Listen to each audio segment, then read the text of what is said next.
Salam sejahtera Malaysia, denyut nadi suara rakyat bergema di channel ini. Jangan lupa tekan butang subscribe, like dan share. Malaysia kita punya, cintai Malaysiaku, kita jaga kita.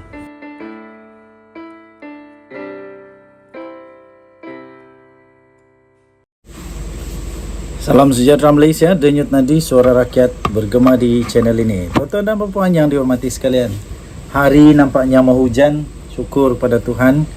Kerana kepanasan, betul-betul panas, akhirnya ada hujan.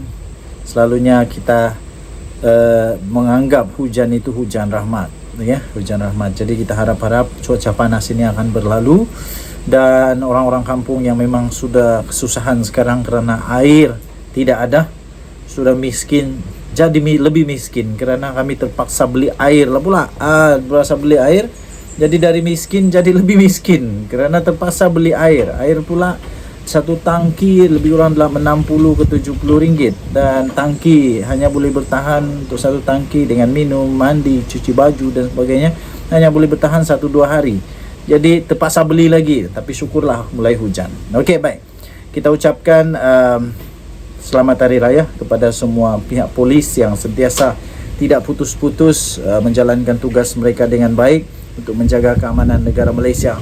Terbaru ini, tuan-tuan dan puan-puan, polis menyiasat Himpunan Satu Malaysia, iaitu gimik pelancaran gerakan rakyat. Polis menyiasat Himpunan Satu Malaysia dan gimik pelancaran gerakan rakyat. Saya fikir polis perlu siasat perkara-perkara yang boleh menggugat keamanan negara Malaysia. Jadi saya fikir kalau tidak ada kesalahan selepas disiasat, tidak ada apa-apa berlaku, no further action. Tapi kalau ada yang perlu dijaga keselamatan, kita berharap semoga pihak polis dapat melaksanakan tugas mereka dengan baik.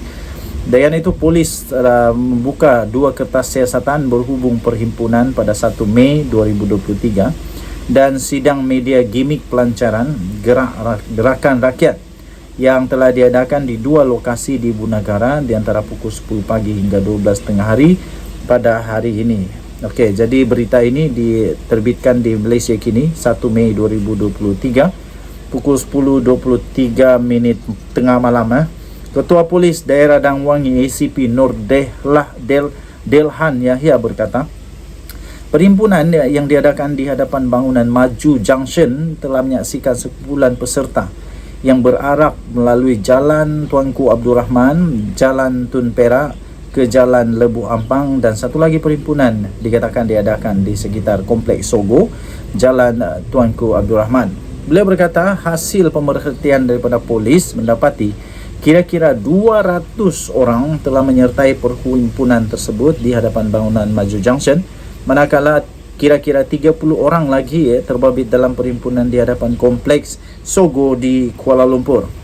Dengan itu polis memberi kenyataan bahawa berikutan daripada itu, polis telah pun membuka 2 kertas siasatan di bawah Seksyen 9-5 Akta Perhimpunan Aman 2012, dan penganjur kedua-dua perhimpunan itu akan dipanggil ke Ibu Pejabat Polis Daerah Dang Wangi untuk diambil keterangan bagi siasatan yang dijalankan dalam masa terdekat. Kertas siasatan ini akan dilengkapkan dan dirujuk kepada Timbalan Pendakwa Raya bagi arahan lanjut, katanya dalam kenyataan pada hari ini. Nur Delhan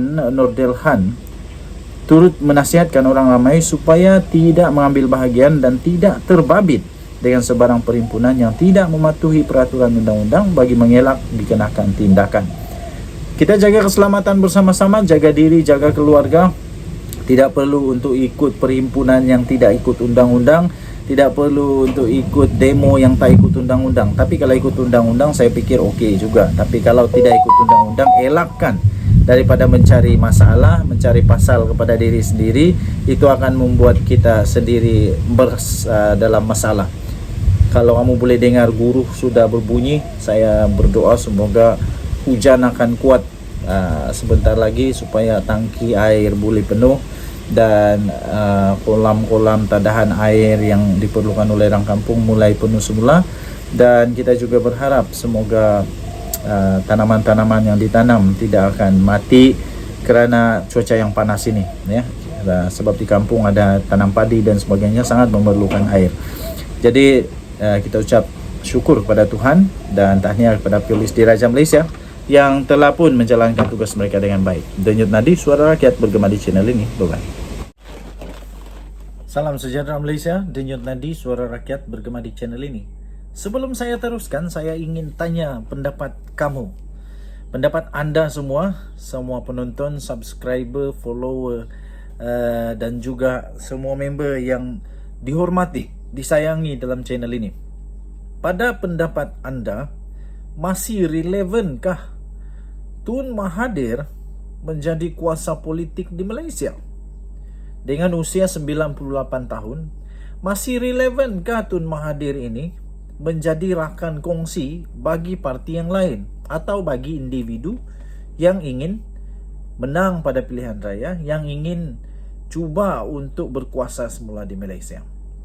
Apa relevannya kepada pada politik Malaysia sekarang ini? Pertama, kerana Tun Mahathir sudah tak diterima lagi di tempat dia sendiri yang berpuluh tahun dia jadi MP di sana di Langkawi. Sudah dia ditolak, malah langsung kalah dengan teruk, tak dapat deposit, hilang deposit ya. Terbaru ini yang menghairankan juga, tapi benar berlaku atau tidak kita nantikan. Anwar Musa dan Tun Mahathir bergabung. Wow, pertama sekali ini gabungan mantap. Kalau betul-betul bergabung, memang gabungan mantap, yaitu gabungan kedua-duanya dah tak ada kuasa.